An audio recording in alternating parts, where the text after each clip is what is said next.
I think the definition of greatness is to inspire the people next to you.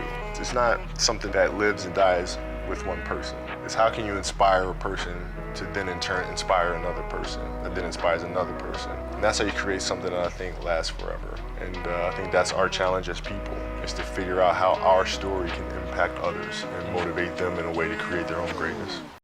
Welcome to the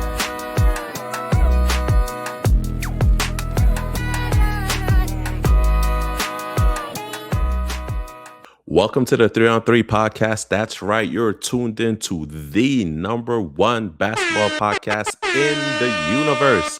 I am joined with my compadres, my amigos. I got Evan here with me, my boy Lou, and we have the Pod Mamba who's in the background making sure that we continue to be that number one basketball podcast. We have another great, wonderful show in store for you today. We'll be getting down to the nitty gritty of this MVP talk, man. It's real this year. The race is tight. It's not the usual suspects. So we'll get into that. We're also looking into this expansion pack the NBA got, baby. So votes were put in and we might be getting bigger and larger, man. Shout out to the NBA. And last but not least, we talked about it not too long ago, tanking. So the NBA has some proposed rules to curve tanking a little bit. Maybe, maybe not. We'll get into it. But first, let's talk about this MVP race, guys. This MVP race this season to me has been exciting and it's been more titillating than it has been in years. You know, usually we talk about what Joker, SGA, Wemby's emerging this year. Luca's putting his bid in the hat. So it's definitely interesting. You got Jalen Brown. There's a lot of viable candidates like who legit have an argument for MVP this year. And I love to see the league is like this, man. We usually have what our top two, right? That we're usually arguing about. But now we're going further and further down the list. And this is to me a sign of great basketball. Let's start off with you, Ev. My question to you, man, is are you okay with the current ranking per NBA.com right now having Wemby as number one, usurping SGA right now? What are your feelings about that? And then we'll get into who should be on the list and who should not. So, what are your feelings about Wemby being number one, man? Well, first off, I got to echo what you said. I mean, this has been a tremendous year from an NBA MVP race, right?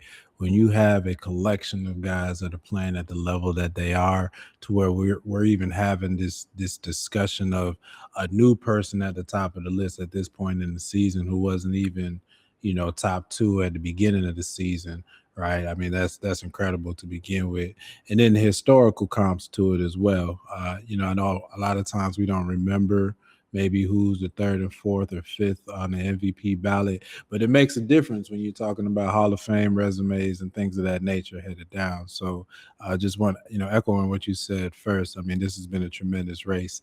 As far as Wemby at the top of the list right now, I gotta be honest, a lot of this is narratives and vibes as well every year from a standpoint of MVP. So it kind of makes sense where we're at right now. When you look at them in the standings, I mean the Spurs 2 games back from the Thunder, Mhm. right? When you go from the start of the season that the Thunder had, where it looked like, are they going to win 73 games, right? To where they're at now, only 2 games in front of the Spurs, and the Spurs handling the Thunder, right? What, 4 out of 5 times this year, being second in the West. When I feel like I gotta call myself to the carpet every week, right? I thought they would be, in the six range is best. Right. Right. I mean, Allegedly play-in team. right. That speaks to how I'd say overachieving the Spurs are this year, and the catalyst is that is the two-way brilliance of a Victor Wembanyama. So where we're at this point, no, that doesn't surprise me at all. This is very similar to how 3 years ago with Shea Gilly, him being in the conversation for MVP, with the surgence of their team and how well OKC had been playing, same type of narrative play. So, I agree with you and echo that sentiment in terms of where Wemby is on that list. Um, I'm actually surprised they actually gave him the number one. Just because how prolific Joker and SGA are and what they're doing historically for like NBA legacy, and not just like in the short couple months. Like they're both having historic years in the NBA, not in their own right. Yep. They're having Yep. like historically significant, statistically speaking, NBA Statistically, yep. years, right? So for Wemby to just come out of nowhere, to kind of take that number one spot, it really has me thinking similar to what one of Ev's point was, how much of this narrative is fueling his MVP run right now? We touched about it a little bit a couple years ago when Embiid. Remember when he was on the MVP, having MVP year, putting like Wilt like numbers up there, Mhm. and that to me was definitely a catalyst in him getting that because of his historic run and putting Wilt like numbers up. But Ev pointed out during that run as well too, could Kendrick Perkins have maybe fueled Mhm. the Mhm. MVP talks for Embiid Embiid? campaign Yeah, campaign. and the And I'm Joker wondering fatigue. exactly. And I'm also wondering if his latest comments about defense being 50% of the game and he plays defense and that being an indictment on the reporters, and then Draymond Green coming and echoing that, like I'm wondering if his, I hate to say this, his press run right now is at an all-time high as well too. And Yeah. putting him on there as well. If I'm gonna be real, I think he's definitely up there as far as he's top 3 MVP candidate. I'm just not Mhm. so sure if he's number 1 in my eyes quite yet. That's where I'm at with it. I Yeah, think I he's think it'll they're be riding high. short-lived. Yeah, I think it'll be Okay, short-lived. I think it'll be like, a flash in the pan because of, again, how well he's doing. And realistically, he is the candidate that affects the floor on both sides the most out of all the candidates, right? true. No, Yeah, facts. so when and then knowing that he missed out on defensive player of the year, we know he's gonna get defensive player of the year this year, barring any freak type accidents that keep him from hitting the 65 games. But he's well already in place because of, again, how well he affects the game. And not just that, we talk about being the best player on the best team. So maybe one could argue, are the Spurs the best team? I mean, I don't think so. But when you just in the just span of how they've been playing in the last 10 to 15 games, you can look at it and say, man, the way that he's been playing, and then consistently what they've been able to do throughout the season, and for them to be right now in striking distance of number one, yeah. On top of the press tour, it's looking real good. It's real good. If you know what, if he wants to drop an album, this is the time to do it. Listen, I'm just saying, Right, bro. right. What else can he do? What else can he do? In Well, French too. You got Tony Parker, man. He's a rapper. Oh Let him, yeah, let him yeah, man. yeah, yeah. And I Tony, don't know if man. you saw the thing that they did. I just recently seen the tweet. I get to send it to you guys, but they were talking. They have like this little narrative short story thing that they're doing, talking about his best friend from growing up, but he's in a class with all aliens. Oh So wow. yeah. So you mean That's again, hilarious. all the marketing behind it, what they're doing, is definitely. I mean, if nothing else, I know we talk about, okay, who may be the potential face of the league moving forward. This is well, if the marketing, if good the point. idea is to get that going, these are the building blocks to set it up, because he has all the makings of it. And you say something pretty profound there, right? When you talk that face of the league part, I'm gonna touch on kind of three things that you said. You kind of alluded to one where that both sides of the floor impact. He's doing things we literally haven't seen before, right? Mm. The level of defense that he's playing, and so that ties into what you stated from a fatigue standpoint. Joker's been great, but we've seen what Joker's done like the last 4 years, right? SGA is tremendous, but it's almost like what he does is so academic, right? And the system which that they have is so strong that it is almost kind of difficult when you're nitpicking. It's almost kind of difficult to pull apart his brilliance from the overall team excellence, right? It almost feel like sometimes he's the cherry on top, right now. A Right. tremendous cherry on top, but the cherry on top of a tremendous system.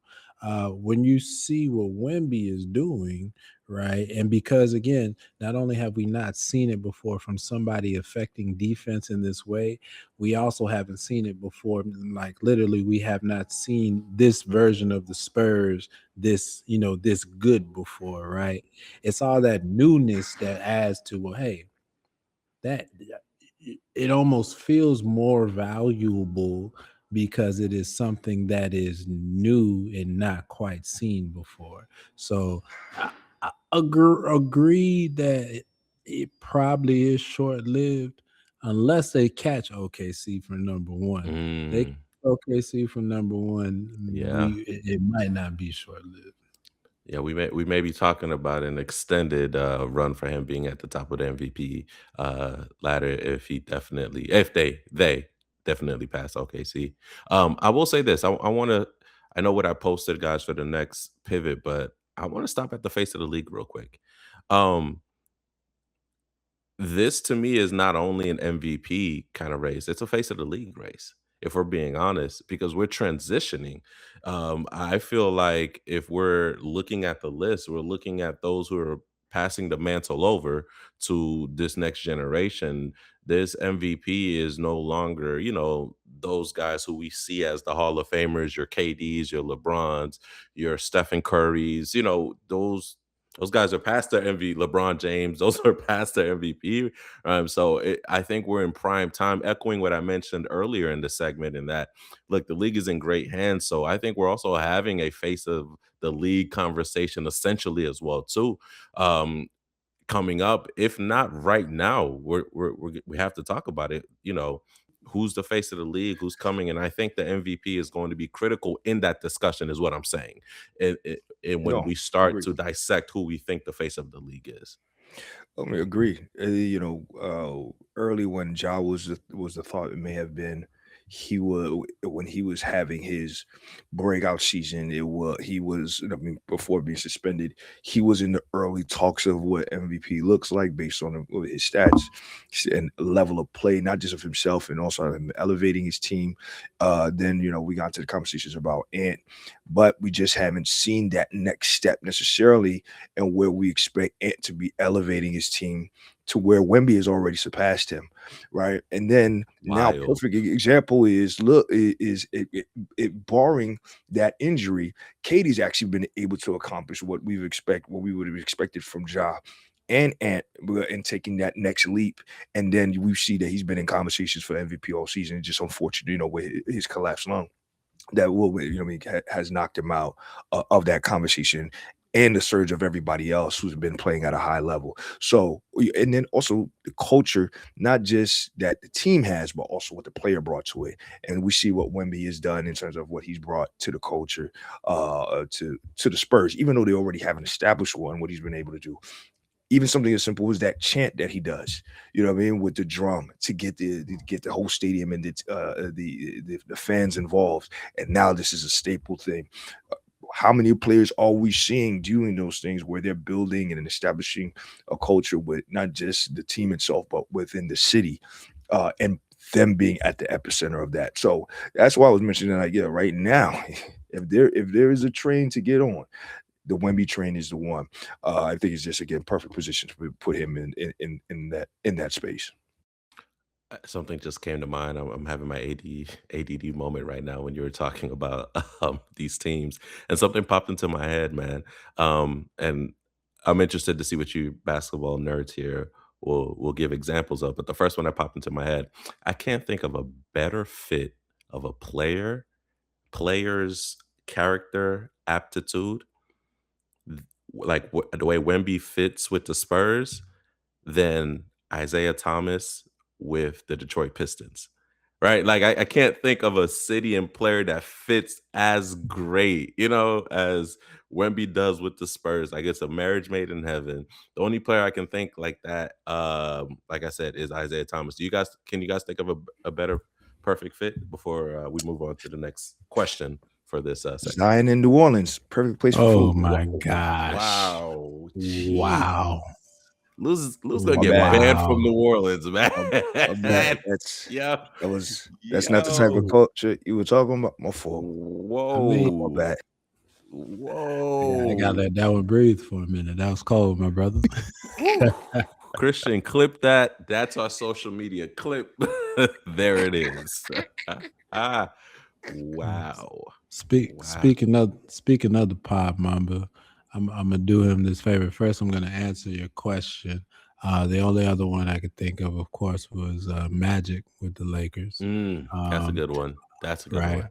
Although I had to go back from a historical standpoint, were they Showtime before Magic, or did he bring Showtime to the Lakers? I mean, they were champions before Magic, but maybe they brought it in together. But I digress from that to say, I know Pop Mamba is in the back quietly fuming because we're 16 minutes into this MVP discussion, and we have not mentioned at one time the Mr. Luka Doncic himself.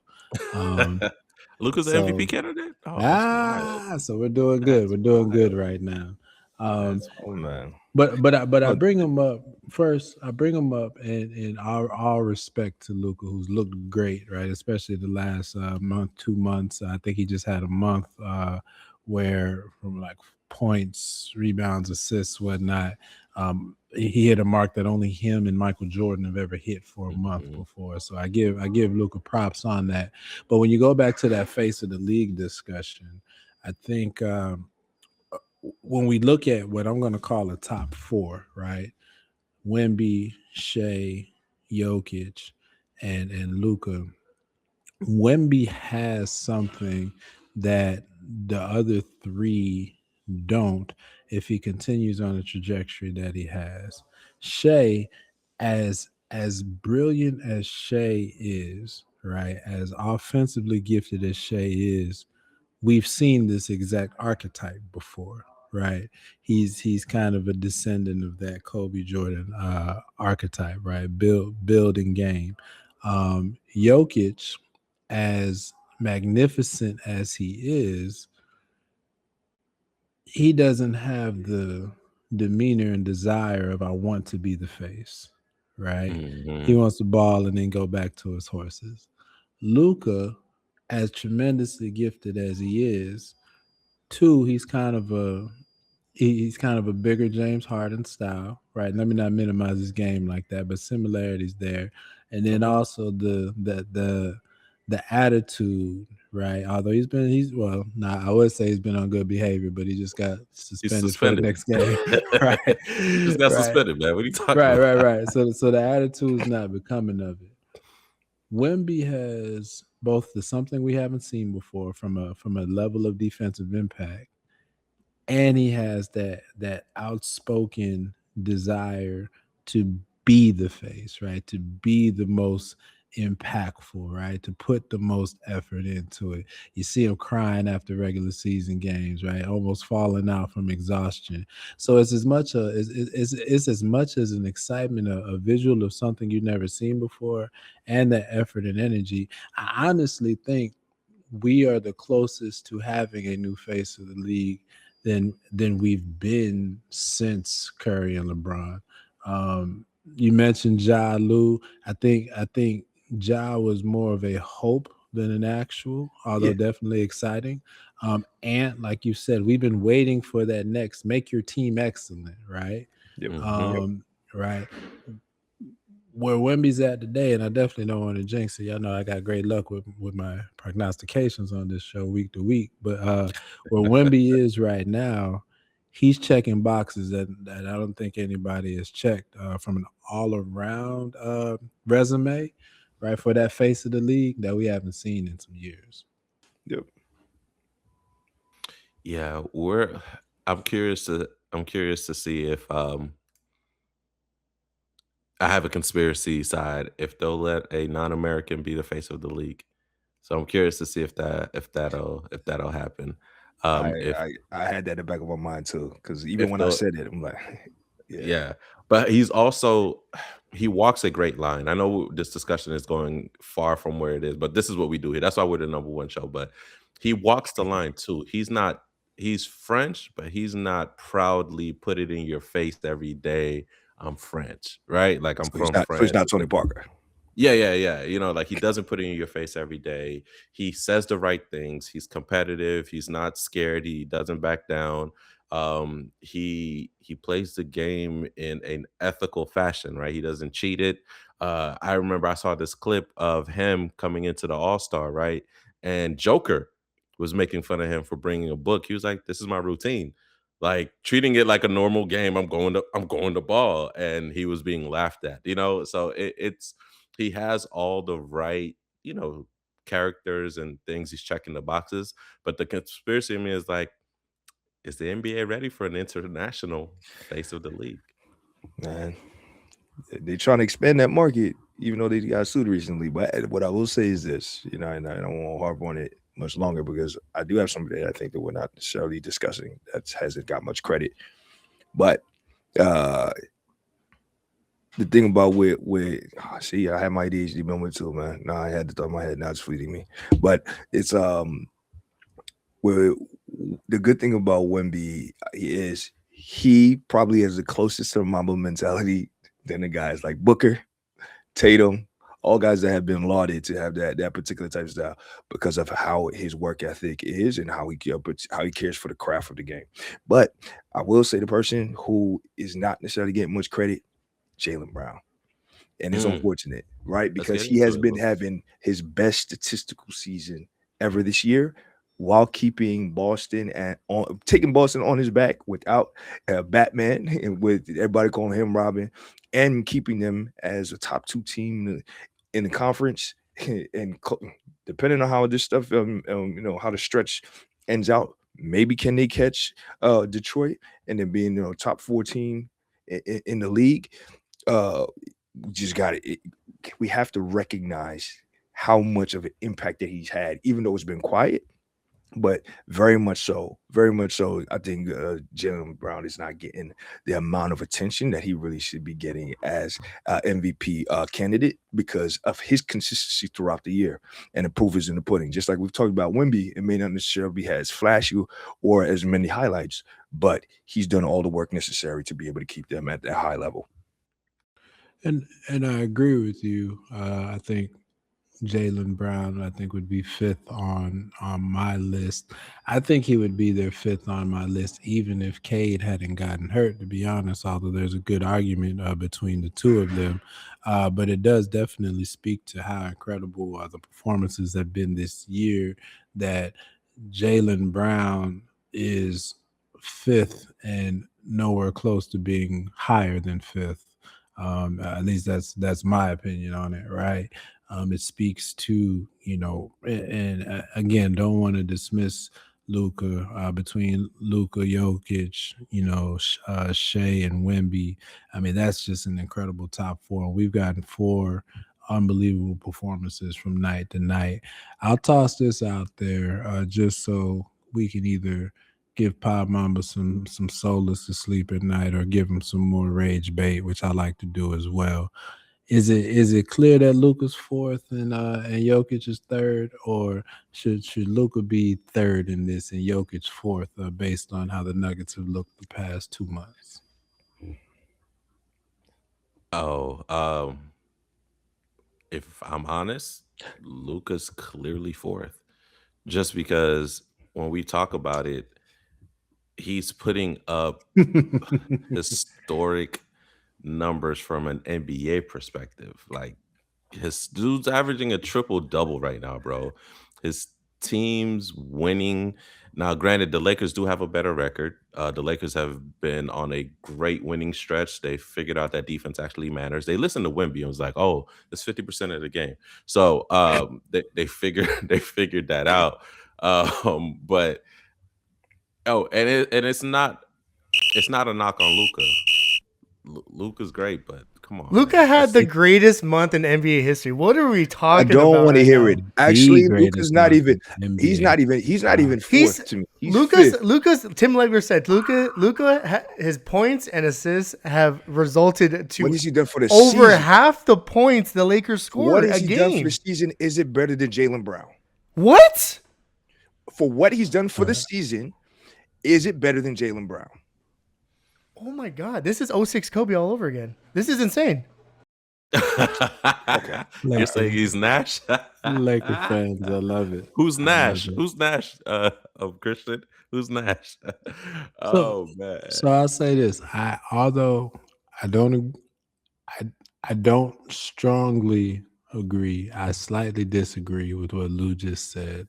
I will frame it this way: Jaylen Brown, from start of the season to now, has performed at a level above expectations, both individually and for his team.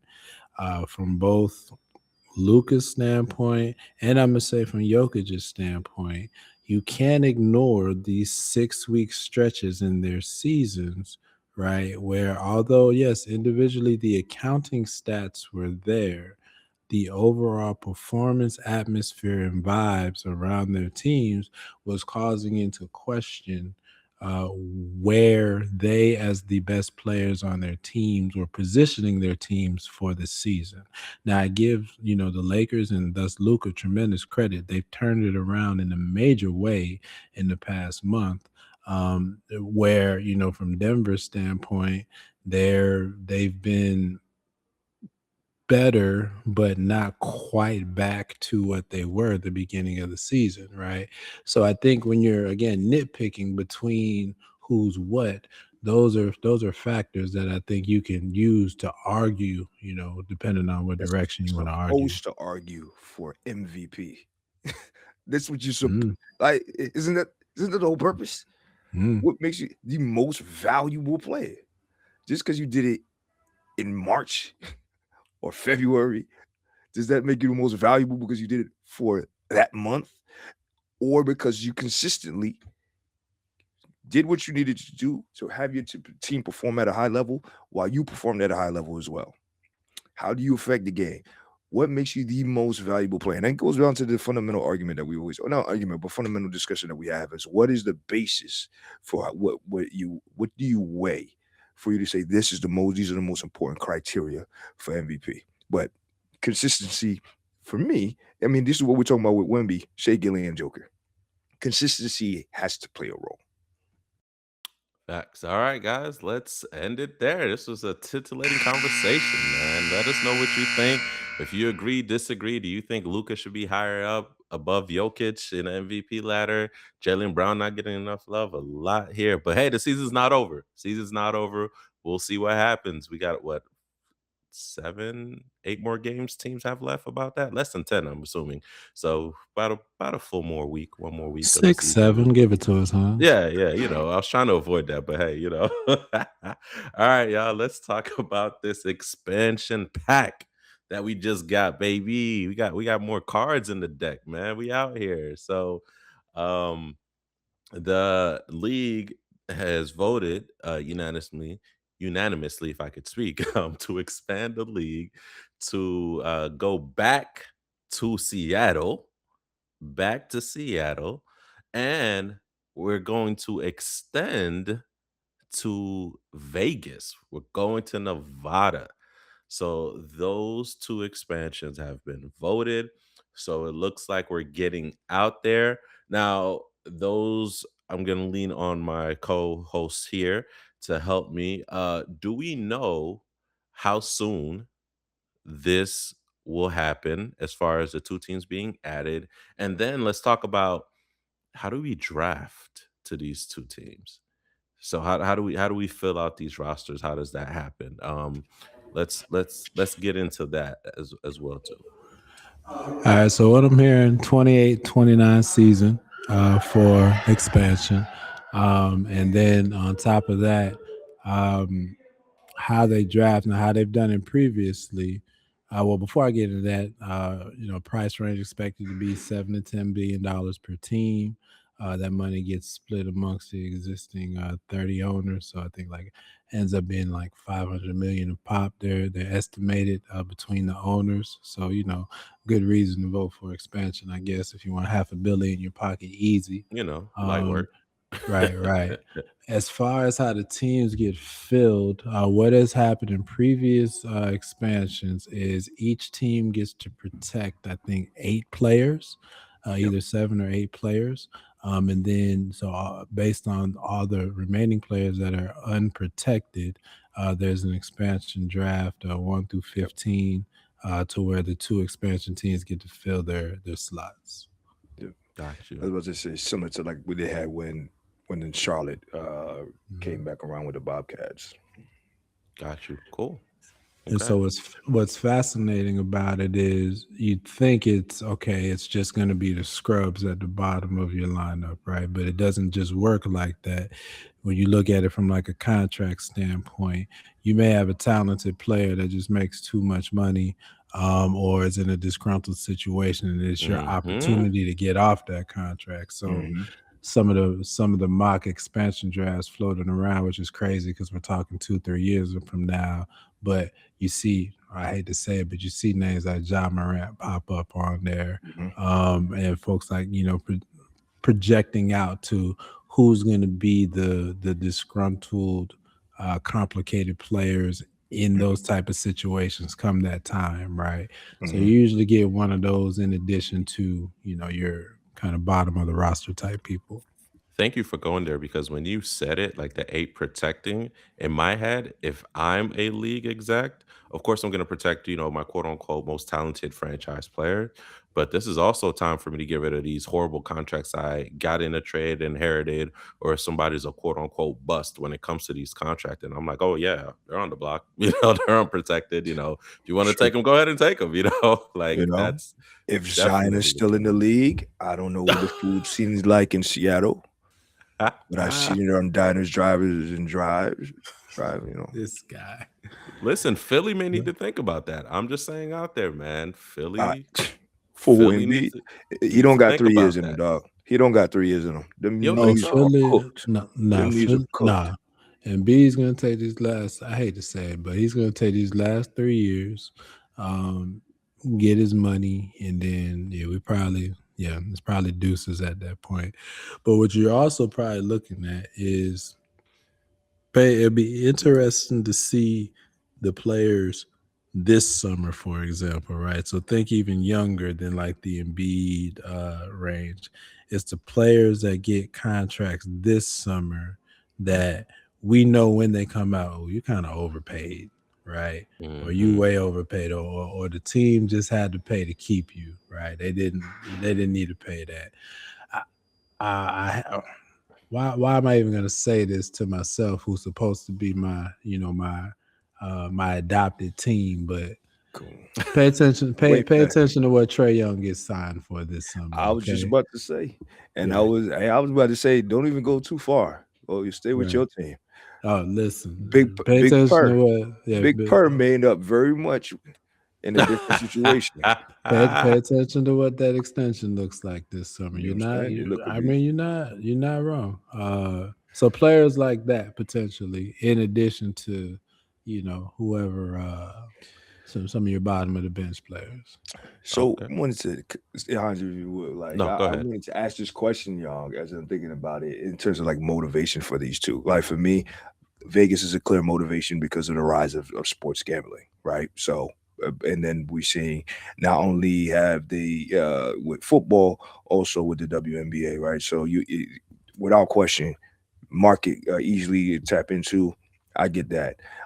In Seattle, the only thing I think about Seattle is just like the nostalgia of Seattle. I think that's the only city that everybody has unanimously or overwhelmingly says that if you bring back another city, or they should bring back Seattle. That's probably the only thoughts I can think of for those two teams for why they would expand to those two cities. Um, yeah, it makes sense. Vegas, to me, that's a no-brainer, like you said, right? Just the way sports culture is shifting and going towards that, so that makes sense. Yeah, Seattle, I think there are certain places that are called basketball sanctuaries and Yeah, halos, and Seattle is that, right? As far as the West Coast. So you have LA, everybody knows it. And in the Midwest, you have Chicago and Indiana. right? Yeah. Basketball havens, and then of course you got New York. And I think Seattle is a basketball haven that has just been left out, and it just didn't feel right. For any basketball historian and those who follow the game of ball, Seattle has been a basketball haven. So Yeah. for me, it's not even so much nostalgia, it's more like the spirit of the sport, the history of the sport. Like Mhm. you need a team in a basketball quote unquote haven. That's Yeah. how I took it. That's how I Good mid market city as well, because it's not a small market, it's not a large market either. I think it's probably like a good mid market that's still, and it's West Coast, close enough to any of those teams on their side. Here's the issue that I have, and I like stepping on Pop Mama's toes, so I'm gonna step on Pop Mama's toes even more because that's my boy. Okay, go ahead, man. If you bring a team back to Seattle, I strongly feel anything related to Seattle historically should come back to Seattle. So there shouldn't be Sonics banners in Oklahoma City right now from the 1970s. Agree. See, you And brought up something I was just about to touch on. I was going to ask about that because then it's like, why do all that? Why not just move them back? Or like Charlotte, you end up doing it anyway. Or you should why keep New Orleans? Sorry to you should dump be on able them to guys. break up. Golly, Lou. Listen, Lou. you are Sorry. Hey listen, man, man. are you trying to get kicked out of Uh, New You Orleans, fam? I don't listen, know. between you I'll tell you ain't this. never I ain't getting going to the invited Bayou. to Essence Fest. Right. You're not getting invited to the Hot Boys reunion. For real. Mardi Gras, you're gonna have to go to Listen, Mobile, Alabama for that. you're not Word. gonna be on the No Limit album, nothing, Lou. You get Golly. You you about to get start a kicked beef with off, Lil Wayne soon, man. You keep right? Yo, talking. watch. You're gonna Percy be on Miller's not going to dedication allow me to 7, any bro. games. I'm going to be. Yo, he's gonna bring Lil Wayne back, bro. He's sparking. He's bringing mixtape Wayne back. I see what you're doing there, Lou. Everybody's talking about Hove, and you're like, "Hey, yo, we need to bring our legends back. Hey, yo, Wayne, Come on, man. get in your bag, Come man. on. Let them know this Come last on. Carter. No, bring back mixtape Wayne. I see what you're doing. The vision is bigger. You see ours. I see it. I see it. I see it. But you're not wrong, Gav, because if they bring back and it's the Sonics, right? Should that banner go back? I I think it should. I feel like they need to break. They need to break these franchise lineages, right? Just move all of Seattle's history back to Seattle. Let OKC's history be, 17 years old whenever they started in OKC, and they Mhm. have one championship, and that's perfect. That's perfect. Let OKC have their own pocket, and then while we at it, move to Minneapolis. The Timberwolves. The Timberwolves should have 5 chips. The Okay, Timberwolves should get their banners. The Talk Timberwolves about should it. have 5 Yo, Because it chips. Bro. belongs to the city. It Okay? belongs to the city. Thank you, Lou. Exactly. that's fire. I'm with that. I think that's great. I think that's great. We're protecting these basketball havens and we're staying deeply rooted and connected to the community. I'm all here for it. But here's my next question. Will it be the Seattle Sonics? Are they going to keep it that way or are they going to do something different? I hope they do it. Like they changed even though I know it took a while for them Charlotte to get back, but I think they should. I think for the product and where they're going, it's very easily to get you right back in the vein Okay, of advertising. both the nostalgia. I was just saying, it's an easy marketing play. You know what I mean? You re-engage this city and with using their history, their love for it. You re-engage with the Hall of Fame players that are beloved and it will be there as they do an opening ceremony. You can do a whole thing. Can you imagine doing a whole montage of all what was Supersonics to get you back? Oh man, it's perfect. That's what I think. I think they should run it back, bring back the name. And let's not forget that the jerseys, the color scheme were even just the name was Come incredible. on. You're not gonna come up with anything better, right? So Can't put it in Come chat on. GBT and get something better. Last time they did can't that, they came up with what? The Bobcats and the Pelicans. Come on. exactly. Yeah. Exactly. You see how those worked out. So don't do it to yourself. Just take the layup that's in front of you. Get your easy 2 points out the gate. How Okay. about Yeah. this? With the growing allegations of the Clippers going on, I think they should just force the Clippers to become the Seattle Supersonics and then just figure out a new team after that. You know what? You make a great point, but I was gonna bring this up in our last segment about tanking, but I feel like underperforming teams should be forced to leave. I'm thinking about What a great Sacramento. segue. I'm such a great producer, man. Yeah, Yeah, yeah, let's get man. Yeah, into no, it. no, that's why you're that guy, man. That's why you're that guy.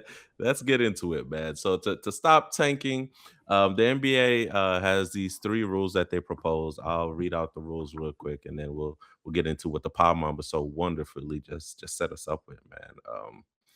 If I can find the rules real quick, and there they are. So there are three kind of proposed rules for anti-tanking that was presented, I think, this past week, Wednesday or so, midweek. Friday, Um, this drop. yeah, there you go. So I'm gonna read them off real quick. Rule one: 18 teams in the draft lottery, seed 7 through 15 in each conference. It flattens out the odds, so the bottom 10 teams having an 8% chance, and the remaining will have 20% odds of distribution, distributed in increasing order for 11 through 18, and a lottery drafting for all 18. Uh, Second rule: 22 teams in a lottery using 2-year record, seed 7 through 15, plus the four playoffs, round exit in both conference. The lottery teams would each reach a minimum win total floor in each season, and for example, 25 wins. And if a team falls short of that floor, it gets slotted to meet the floor. So the top four are drawn as a part of the lottery. Okay. And then last is, excuse me, 18 teams in a 5 by 5 lottery. So the bottom five teams have equal odds for the top pick, with lottery formed from picks 1 through 5. So the bottom five teams have a floor of 10, and those that fall out of the top five get sorted in a separate drawing. So what are your thoughts on, so those are the three rules that are proposed. What are you guys thinking about that? I'll start off by saying I kind of hate all three of them. And here's what I mean by that, right? I feel like throwing a bunch of math at it is not the right answer to Solving it. the problem. Right? It's not solving the problem. I think that, No, yeah, I know what you're saying. They're trying to right, trick you with all these words because it really doesn't mean right, nothing. right. The only thing, and so, and because of that, because no matter how much math you try to throw at it, right? And I'm not saying this to somebody like I'm not simple anti-math, but no matter how much you throw at it, the first time a team that doesn't look like they should have won the lottery wins the lottery, we're right back to where we started. Right. We're right back to hold on, this thing is rigged, this thing is It's very fixed. Right. Right. So we're right back to that Yeah, to begin with. The only benefit that I see to a whole bunch of, especially options 2 and 3, all of these, unique permutations and whatnot, is that they're trying to make it so difficult to figure out where to land in the gamesmanship that they hope teams would just say, forget it, right? they're trying to confuse them. Right. But you got folks with billionaire math departments where as long as That's you what to give say, them a man. math problem to solve, they gonna solve it. They So got people why? for it. Here's yeah. Right. They here's got all the Ivy League guys here crunching the I numbers. agree. I agree with you, Ev, in the sense of somebody's going to feel slotted. Whenever you have any type of percentages where it's essentially a lottery, somebody's going to be slighted. A team's going to win who we felt like shouldn't have won.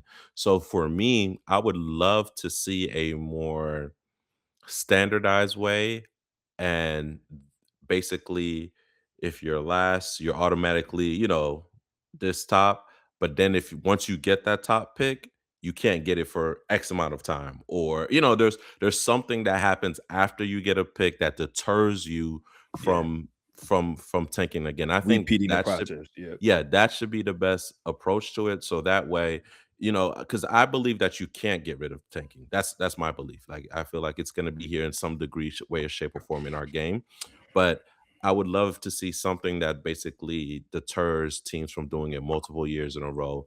So if you get a top draft pick, you can't get one in the next, et cetera, unless it's by trade, right?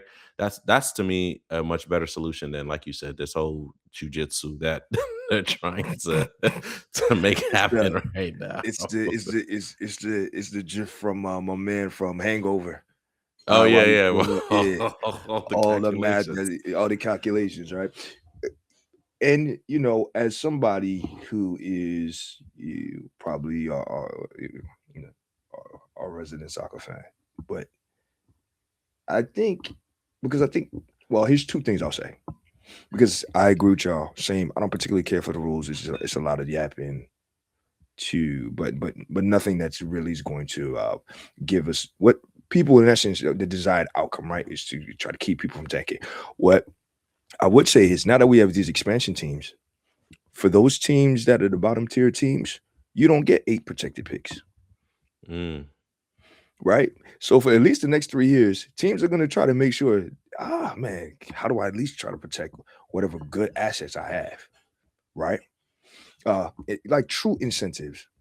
And if we get to the point where the draft really won't necessarily exist anymore, and you can just treat it just like soccer, and you, in essence, buy players.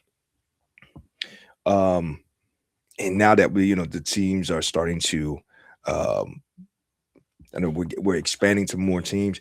I wish there was an opportunity for relegation, you know, and mhm. where like what, if you're the bottom or your four teams, you're now in the G League.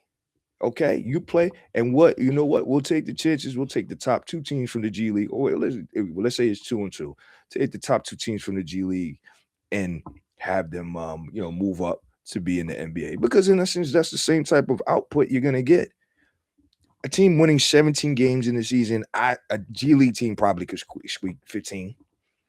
If we're gonna get that same level of output, let's incentivize. Even though I know the way to structure the G League is, it is kind of just like a minor league of these each of these teams. So like Golden State has their G League team and so on and so forth.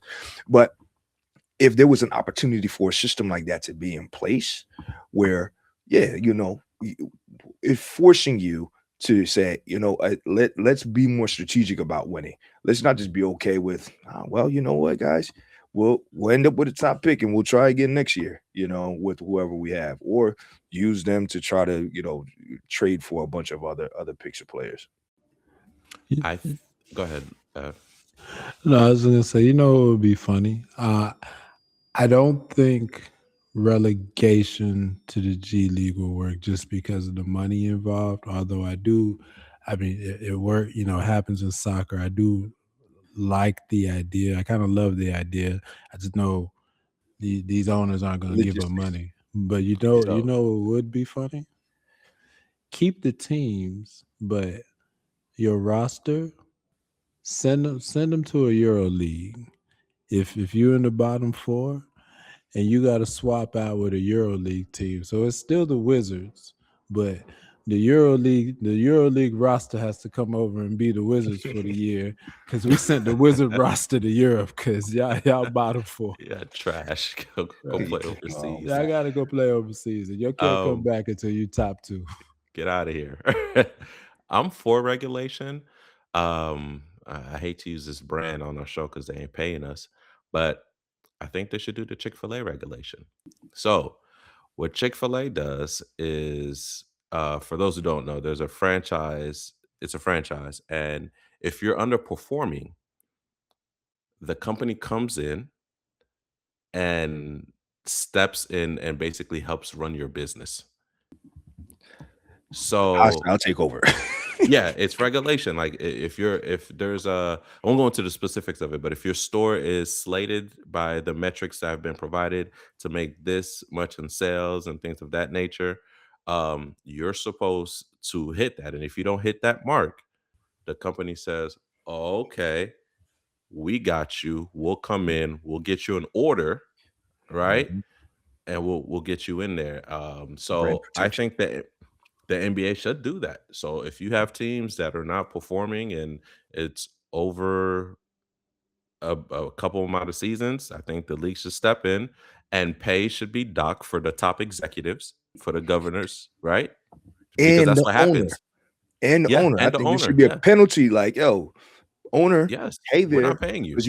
because all you care about is what's my bottom line looking like. So Right. you can be a driver of this. If you know you should have get rid of that GM long time ago, but you didn't because that's your manage, Yes. you So, pay a tax.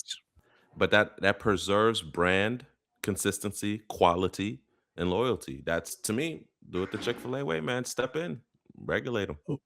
Well, that's why I actually like an idea that Barkley threw out a month or so ago. He said, if you don't win 25 games in the season, you can't raise your ticket prices next year.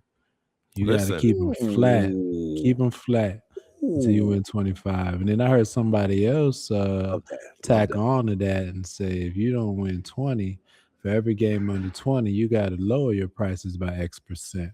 Something to that yeah, hit extent. them in the See, pockets, bro. those are actual rules that will spur some action. Not this, well, if you carry the 4 at 4%, but with a third degree chance, we might be able to over the average of the past 86 games. Like, come on, bro. I don't need to know Pythagorean theorem to figure out who's getting drafted this year. I agree with you. Come on, man. It's Oh either that or man. get me Yolanda Vega and let her pick out the ping pong balls, right? Like, you know what I mean? For I'm y'all who don't for know it. that, that's a New York Lotto reference. We definitely aged ourselves with that one. Yeah, 100% there. But yeah, I think you guys are absolutely right. Until these owners start to feel the pressure, and the only way they feel it is economics, right? Dollars. We're not going to see improvement on this, and I'd love to see the NBA step in and give us a full, well-rounded product from all angles. So no matter what city you're in, and you go to see your NBA team, you're getting a great product.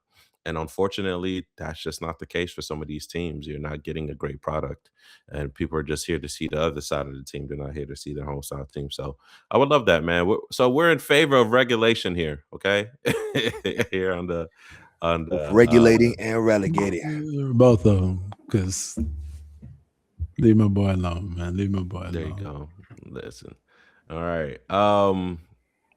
I want to go back real quick because I'm sorry, we're gonna do it, and I don't care because I feel like I have the power to do it. We moved off a last segment real quick. I wanted to throw it out there. Which two teams? There was a MAGA joke in that. Just There gonna leave that was, right there there. was. We're in this administration. We do what we want. When we talk about expansion, we have to even the conferences, right? So if we're getting two additional West Coast teams, we need to even out the East side. So which two NBA teams should be moved to the East Coast? To me, I don't understand how it's anybody but Memphis and New Orleans. Although I'm Yep. hearing different teams other than Memphis and New Orleans. I mean, if Like, you're geographically speaking, yes, I guess, but Should be those. isn't the name of the conference the East geographically? but It's not just the name in theory. It's like no, I get it. But then why are they on the West to begin with? Is what I'm saying to you. Is like I don't think it's made sense that way. You get what I mean? Because the uh, Pelicans are definitely in New Orleans. Um, and are we arguing that I know Lou's on New Orleans right now as tell, but is New Orleans more east than Chicago? Well, I'm just here's where I saying. think it starts. No, but let's look at history, right? Memphis was Vancouver, so that's why it was a Yes, Western team, Memphis was definitely right? Vancouver. Yes, So they just 100%. kept it. So I can understand that. New Orleans, I thought New Orleans was like a balancing out situation because they then brought a Charlotte team. They ended up having, the plans for the Charlotte team, which was what the Pelicans were born from, right? So I don't know why they may have just brought that over, kept that over, saying we need to keep the It's Charlotte. numbers balanced. Because Charlotte was going when Chris Paul just got there, were still the Hornets. Yeah, they were still the Pelicans. Hornets. And then it became the Pelicans. into down to New Orleans. I don't know how that ended up making the West. Mama probably would be able to give us some stats. So It should be Memphis, Minnesota, because Minnesota is so damn cold. It deserves to be in the East Coast. Weather. I love it. Minnesota and Louisiana are kind of similar as far as geographically. They're like straight damn in the middle. Yeah. I don't know. Minnesota. I'll put Minnesota just because they get snow. No, I think You'll put Minnesota because they've been thraxing the Lakers these past 2 years. Yeah. Thraxing the last 2 years, or just last year? All right, I'm speaking of what's going to happen this year. Okay, as well. yeah. They're not the same team, and we got DeAndre Ayton, the Rudy Gobert stopper. Oh my Lord. We gotta end the podcast right now because this is ridiculous. All right, guys. We're done. All right. Thank you so much for joining us. We really do appreciate it. As always, hit us up on our social media. Let us know what you think, especially about this MVP talk and this expansion pack that we're getting here. I'm excited to see what the NBA is looking like in the next couple of years. We'll see you guys next week. Take care. Peace. Hey guys, thanks for watching. If you enjoyed the episode, give us a thumbs up. If you really enjoyed it, hit the subscribe button and the notification button so you can keep up with us every week. Be sure to follow us on all our socials at the 3on3 Podcast. Hey, got a question, topic you want us to talk about? Hit us up on our email at 3on3podcast@gmail.com. We appreciate y'all. Tune in next week.